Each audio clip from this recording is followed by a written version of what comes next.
If you think this universe is bad, you should see some of the others. ഞാൻ ബീന. ഞാൻ കഴിഞ്ഞ video സ്കിസോഫ്രീനിയെ പറ്റി ചെയ്തിട്ടുണ്ട്. ഇന്ന് പലതരം സ്കിസോഫ്രീനിയെ പറ്റിയാണ് പറയുന്നത്. സ്കിസോഫ്രീനിയ പലതരമുണ്ട്. ഒന്നാമത്തേത് paranoid schizophrenia, characterised by delusions and auditory hallucinations.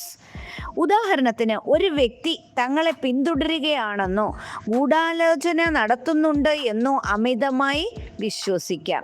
അല്ലെങ്കിൽ എന്നെ നശിപ്പിക്കാനായിട്ട് എന്തെങ്കിലും ഗൂഢാലോചന ചെയ്ത് എൻ്റെ പുറകെ വരുന്നുണ്ട് എന്ന് വളരെയധികം ചിന്തിച്ചു പോകുന്ന അവസ്ഥ. ഇത് ഒരു ഓഡിറ്ററി ഹാലൂസിനേഷൻ്റെ ഉദാഹരണം മാത്രമാണ്. Disorganized schizophrenia, disorganized speech and behavior and inappropriate or flat affect.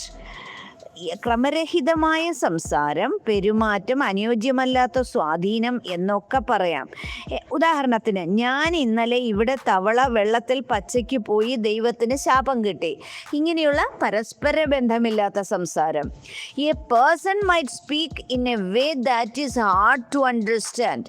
ചിലപ്പോൾ ഇൻഅപ്രോപ്രിയേറ്റ് ആയിട്ടുള്ള വസ്ത്രങ്ങൾ ധരിക്കുക, ആ വെതറിന് അല്ലെങ്കിൽ സിറ്റുവേഷന് അനുയോജ്യമായിട്ടുള്ള അല്ലാത്ത രീതിയിൽ ധരിക്കുക, അല്ലെങ്കിൽ അവരുടെ ഡെയിലി ടാസ്ക് പെർഫോം ചെയ്യാതെ വരാം.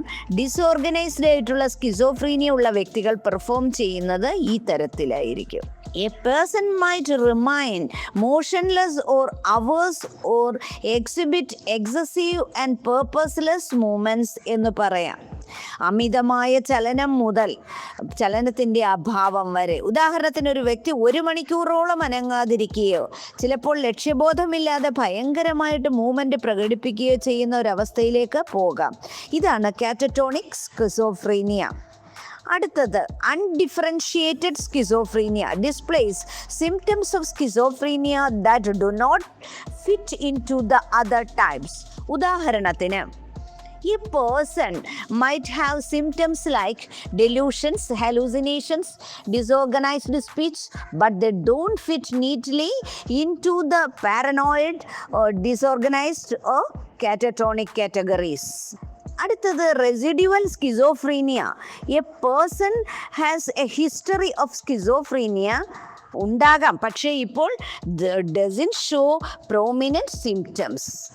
റെസിഡ്യുവൽ സ്കിസോഫ്രീനിയ കണ്ടിന്യൂസ് ആകണമെന്നില്ല, എപ്പിസോഡിക് ആകാം, ഒക്കേഷണലി ആയിരിക്കാം അവരുടെ സിംറ്റംസ് കാണിക്കുന്നത്. ഇത് ഒരു സീരിയസ് ഇൽനെസ് ആണ്. നമ്മൾ ഡിസ്കസ് ചെയ്തത് ഒരു സാധാരണ മനസ്സിലാകുന്ന രീതിയിൽ ലക്ഷണങ്ങളാണ് നമ്മളിപ്പോൾ ഡിസ്കസ് ചെയ്തത്. അടുത്ത ഒരാൾക്ക് ചിത്തഭ്രമം ഉണ്ടെന്ന് വെക്കുക. 10 വർഷത്തിന് മേലെയായി ഒരു ബൈക്ക് ആക്സിഡൻറ്റ് ശേഷമാണ് പുള്ളിക്ക് അങ്ങനെ വന്നത്. അപ്പോൾ ഡോക്ടർ പറഞ്ഞത് കല്യാണം കഴിഞ്ഞാൽ ഒക്കെ ശരിയാകുമെന്ന് പറഞ്ഞതായിട്ട് അവർ പറയുന്നു. 2ൽ പഠിക്കുന്ന ഒരു മകനുമുണ്ട്. പയ്യൻ ജോലിക്കൊന്നും പോകുന്നില്ല. സ്കൂൾ വിട്ട് വരുന്ന കുട്ടികൾക്ക് പിന്നാലെ ചെല്ലുക, അവരെ പേടിപ്പിക്കുക, വയലൻ്റ് ആകുക, ഭാര്യയെ സംശയം, അച്ഛനെ സംശയം, അങ്ങനെയുള്ള ഈ തരത്തിലുള്ള പ്രശ്നങ്ങൾ ഉണ്ടാകാറുണ്ട്. കൃത്യമായി മനസ്സിലാക്കി തെറാപ്പീസ് ഒക്കെ ചെയ്താൽ സ്കിസോഫ്രീനിയ പൂർണ്ണമായും ഭേദമാക്കാൻ സാധിക്കും. സമൂഹത്തിൽ 10% പേർക്ക് സ്കിസോഫ്രീനിയ ഉണ്ടെന്ന് കരുതപ്പെടുന്നു. ഇങ്ങനെയുള്ളവർക്ക് നേരത്തെ തന്നെ ചികിത്സ തുടങ്ങിക്കഴിഞ്ഞാൽ സ്കിസോഫ്രീനിയ പൂർണ്ണമായും മാറ്റാൻ സാധിക്കും എന്ന് മാത്രമല്ല, ആത്മഹത്യയും പൂർണ്ണമായും പ്രതിരോധിക്കാനായിട്ട് സാധിക്കും.